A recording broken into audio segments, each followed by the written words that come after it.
नमस्कार, हम अफरोज। दोपहर 3 बजे के भोजपुरी समाचार में स्वागत बा। सबसे पहले प्रमुख समाचार। प्रदेश के नाम में सहमति जुटावेला प्रदेश एक सरकार की सर्वदलीय बैठक बैठ रहल। नामाकरण करला पहल भइला पर भी सहमति होखे के बात। आज बैठक के कहल गई मध्य प्रदेश सभा के बैठक स्थगित। दोसर बैठक फागुन 22 गते बैठी। लोक सेवा आयोग द्वारा विभिन्न सेवा के परीक्षा अनिश्चित काल खातिर स्थगित। सर्वोच्च के आदेश मुताबिक परीक्षा स्थगित कैल उल्लेख। रूसी राष्ट्रपति व्लादिमीर पुतिन द्वारा दक्षिण पूर्वी यूक्रेन में सैनिक प्रवेश के आदेश। तत्काल सुरक्षा परिषद के बैठक बुलावेला यूएन से यूक्रेन के आग्रह। आईसीसी पुरुष टी20 विश्व कप चुनौती अंतर्गत नेपाल आज यूएई के सामना कर रहा। खेल 4:15 बजे से शुरू होगी।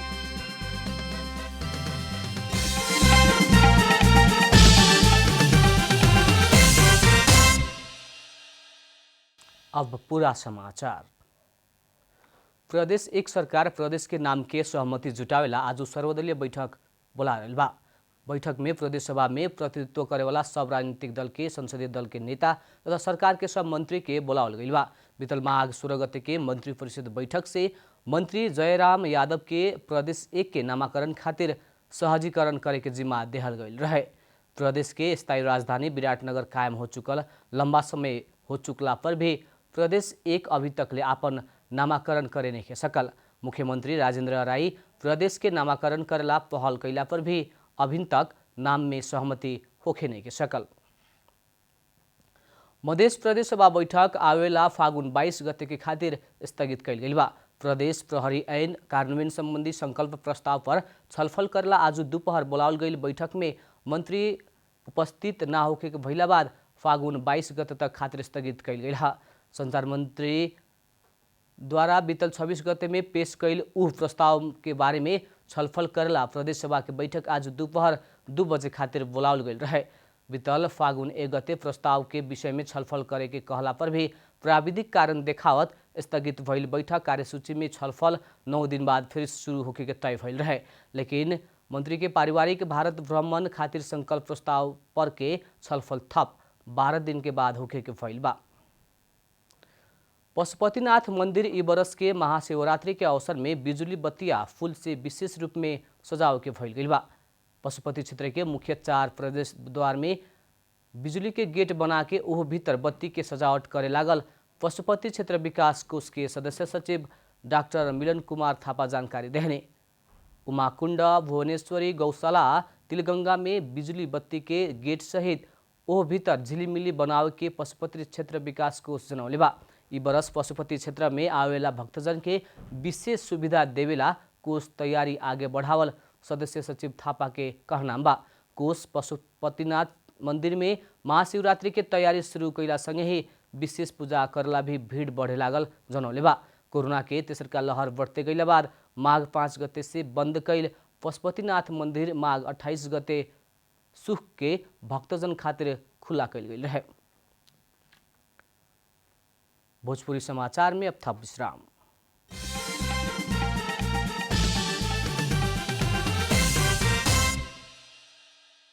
भोजपुरी समाचार में अब थप समाचार।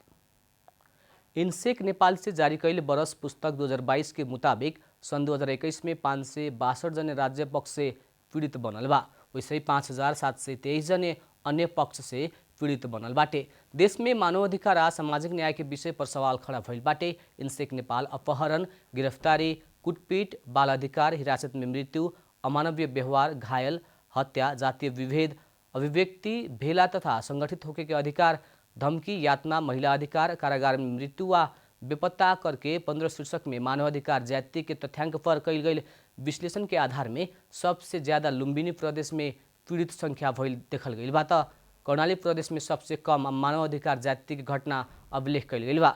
लुम्बिनी प्रदेश में 1786, बागमती प्रदेश में 1173, प्रदेश नंबर 1 में 919, मध्य प्रदेश में 758, सुदूरपश्चिम प्रदेश में 706, गंडकी प्रदेश में 513, कर्णाली प्रदेश में 430 गो मानवाधिकार जाति की घटना अभिलेख कैल गई बा। लोक सेवा आयोग विभिन्न सेवा खातिर लेवे के लागल परीक्षा स्थगित भइल बाटे। आयोग विभिन्न सेवा के लिखित परीक्षा सब अनिश्चितकाल खातिर स्थगित कैल जनौले बा। सर्वोच्च के आदेश मुताबिक यह फागुन 13 गते से संचालन होखेवाला इंजीनियरिंग, कृषि, वन, शिक्षा, स्वास्थ्य, संसद आ विविध सेवा के प्राविधिक तरफ के शाखा अधिकृत वा उस तरह के पद सब के परीक्षा स्थगित कैल आयोग द्वारा जारी सूचना में उल्लेख कैल गई बा। स्वास्थ्य सेवा के 7वां वा 8वां तह के पद सब के परीक्षा भी स्थगित भइल आयोग जनौले बा। अब आर्थिक समाचार।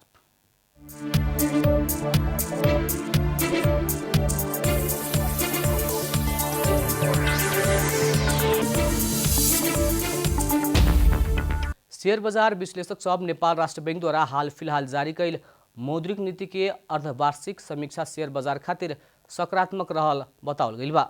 हालांकि शेयर बाजार के मौद्रिक नीति से खास प्रभाव ना पड़े के विश्लेषक सबके कहना बाटे। बाजार विश्लेषक अनल राज भट्टराई अभिन दैनिक 5 से 6 अरब के शेयर कारोबार हो रहल आ प्रत्यक्ष शेयर कर्जा मात्रै 87 अरब बेसी पुगल अवस्था में नियोजित रूप में शेयर बाजार में चलखेल करे खातिर मौद्रिक नीति के असर कहल टिप्पणी कैले बानी। नेपाल पूंजी बाजार लगानीकर्ता संघ के अध्यक्ष राधा पोखरेल पिछला समय देश के राजनीतिक अवस्था, बाजार में तरलता के चरम अभाव, विभिन्न समय में शेयर बाजार प्रति फैलावल जाए वाला अफवाह, पिछला समय एमसीसी के कारण से बाजार के प्रत्यक्ष असर पड़ल कारण लगानीकर्ता निश्चित रूप में शेयर बाजार में लगानी करे के अवस्था न भइल दावी कैले बानी। नेपाल राष्ट्र बैंक चालू आर्थिक वर्ष के मौद्रिक नीति के अर्धवार्षिक समीक्षा करत कर्जा लगानी में थप कड़ाई कैले बाटे। राष्ट्र बैंक द्वारा समीक्षा मार्फत बैंक तथा वित्तीय संस्था से प्रवाह कैल ट्रस्ट, रिसीट लगायत के आयात कर्जा, व्यक्तिगत कर्जा, शेयर धितो कर्जा, जग्गा प्लटिंग संबंधी रियल एस्टेट कर्जा, व्यक्तिगत हायर परचेज कर्जा वा मार्जिन प्रकृति के कर्जा के जोखिम भार में पुनरावलोकन करे के नीति ल्याओले बा।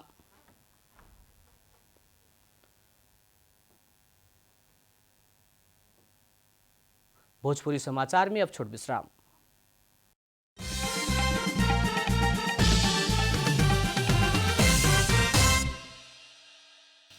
भोजपुरी समाचार में अब अंतर्राष्ट्रीय समाचार।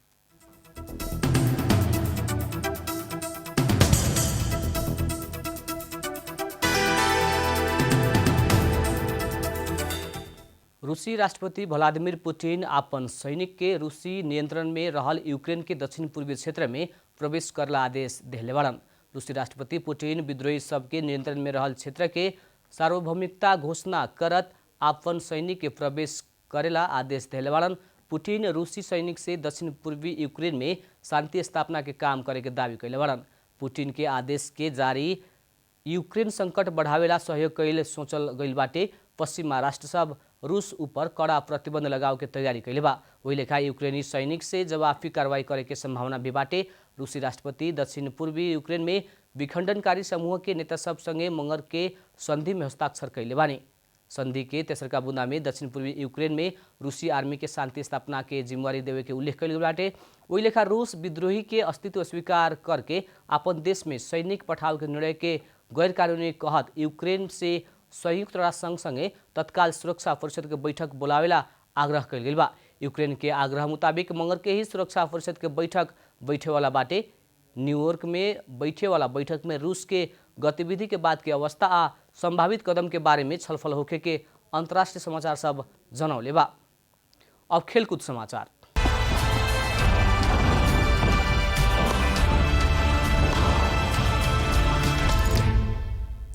आईसीसी पुरुष टी20 विश्व कप छनौट अंतर्गत के ग्लोबल छनौट ए के सेमीफाइनल में आज नेपाल यूएई के सामना कर रहल बा। ओमान के अल अमीरात में जारी खेल में नेपाल आज यूएई के सामना करे वाला बाटे। नेपाल आ यूएई बीच के खेल नेपाली समय मुताबिक दोपहर 3:45 बजे शुरू होगी। टी20 विश्व कप में छनौट होके के लक्ष्य लेहल नेपाल खातिर आज के खेल महत्वपूर्ण बाटे। नेपाल आज यूएई के हरावे में सफल भइला पर फाइनल के स्थान पक्का करे आज के विजेता टोली ऑस्ट्रेलिया में आवेला अक्टूबर 16 से नवंबर 13 तक होखे वाला आईसीसी पुरुष टी20 विश्व कप खातिर छनौट होगी। नेपाल सन 2014 में बांग्लादेश में आयोजना भइल टी20 विश्व कप खेले रहे। ओकरा बाद नेपाल छनौट में असफल होते आइल रहल बा। ई बार नेपाल के ई मौका बाटे। छनौट के समूह बी के नेपाल समूह विजेता बन के सेमीफाइनल पुगल बाटे। नेपाल 3 खेल में 3 जीत सहित 6 अंक जोड़ले रहे। यूएई समूह ए के उपविजेता बनत सेमीफाइनल में पुगल बा। अंत में प्रमुख समाचार फिर एक बेर। प्रदेश के नाम में सहमति जुटावला प्रदेश एक सरकार के सर्वदलीय बैठक बैठ रहल नामाकरण करेला पहल भइला पर भी सहमति होखे के बाकी। आज बैठक के कहल गई मध्य प्रदेश सभा के बैठक स्थगित, दोसर बैठक फागुन 22 गते बैठी। लोक सेवा आयोग द्वारा विभिन्न सेवा के परीक्षा अनिश्चितकालीन खातिर स्थगित, सर्वोच्च के आदेश मुताबिक परीक्षा स्थगित कैल उल्लेख। रूसी राष्ट्रपति व्लादिमीर पुतिन द्वारा दक्षिण पूर्वी यूक्रेन में सैनिक प्रवेश के आदेश, तत्काल सुरक्षा परिषद के बैठक बोलावेला यूएन से यूक्रेन के आग्रह। आईसीसी पुरुष टी20 विश्व कप चुनौत अंतर्गत नेपाल आज यूएई के सामना कर रहा, खेल पौने 4 बजे से शुरू होगी।